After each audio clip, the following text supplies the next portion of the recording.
চলুন আজ একটা দারুণ অবাক করা গল্প শোনা যাক। ইতালি মানে যে দেশটা ফুটবলের জন্য পাগল, সেই দেশটা এখন ক্রিকেটের বিশ্বমঞ্চে আসছে। কিভাবে সেটাই দেখব। এসি মিলান আর ক্রিকেট কি সম্পর্ক থাকতে পারে বলুন তো? উত্তরটা লুকিয়ে আছে ইতিহাসের পাতায়। আর এই গল্পটা বিশ্বের অন্যতম সেরা একটা ফুটবল ক্লাবকে এমন এক খেলার সাথে জুড়ে দেয় যা কেউ হয়তো ভাবতেও পারেনি।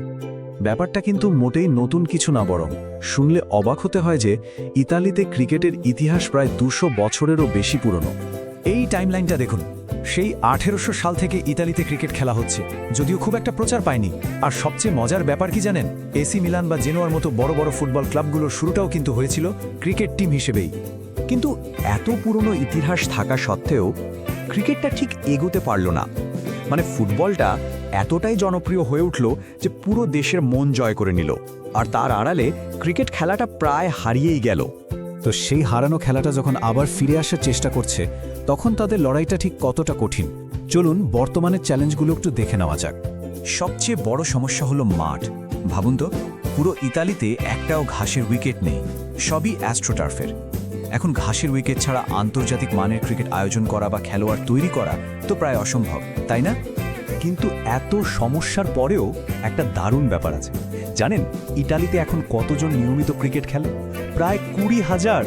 মানে পরিকাঠামো না থাকলেও খেলার প্রতি ভালোবাসাটা কিন্তু কম নয়।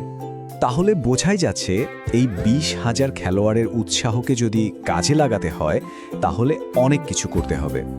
ভালো ঘাসের মাঠ বানাতে হবে, নতুন প্রজন্মের জন্য সুযোগ তৈরি করতে হবে, আর সারা দেশে খেলাটাকে ছড়িয়ে দিতে হবে। তো প্রশ্ন হলো, কারা খেলছে এই দলে? কারা ইতালির ক্রিকেটের পতাকাটা বিশ্বমঞ্চে বয়ে নিয়ে যাচ্ছে? দলটার গঠনটা কিন্তু খুব ইন্টারেস্টিং। এখানে এমন খেলোয়াড়রা আছেন যাদের পূর্বপুরুষ ইতালির, কিন্তু তারা বড় হয়েছেন অন্য দেশে। আবার এমনও অনেকে আছেন যারা প্রথম বা দ্বিতীয় প্রজন্মের ইতালীয়, মানে তাদের বাবা মা অন্য দেশ থেকে ইতালিতে এসছেন। এই খেলোয়াড়দের একজনের কথা শুনলেই বোঝা যায় তাদের আবেগটা কতটা গভীর। তাদের অনেকেরই দাদা দাদি বা নানা নানি যুদ্ধের পর নতুন জীবনের খোঁজে ইতালি ছেড়েছিলেন, আর এখন তারা সেই পরিবারের ছেলেমেয়েরা আবার ফিরে এসেছেন দেশের জন্য কিছু করতে। মানে তাদের কাছে এটা শুধু ক্রিকেট খেলা না, এটা হলো নিজের শিকড়ে ফেরার একটা সুযোগ, নিজের ঐতিহ্যকে সম্মান জানানোর একটা রাস্তা। আর এই যে তারা বিশ্বকাপে খেলতে যাচ্ছে, এটা শুধু কয়েকটা ম্যাচ খেলার ব্যাপার না, এটা একটা সুযোগ ইতালিতে ক্রিকেটের জন্য একটা নতুন ইতিহাস তৈরি করার।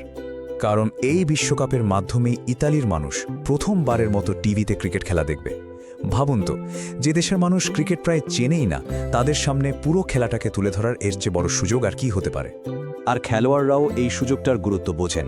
তারা জানেন টিভিতে তাদের খেলা দেখে যদি নতুন প্রজন্ম উৎসাহিত হয়, তাহলেই দেশে ভালো মাঠ তৈরি হবে, ক্রিকেটের ভবিষ্যৎ উজ্জ্বল হবে।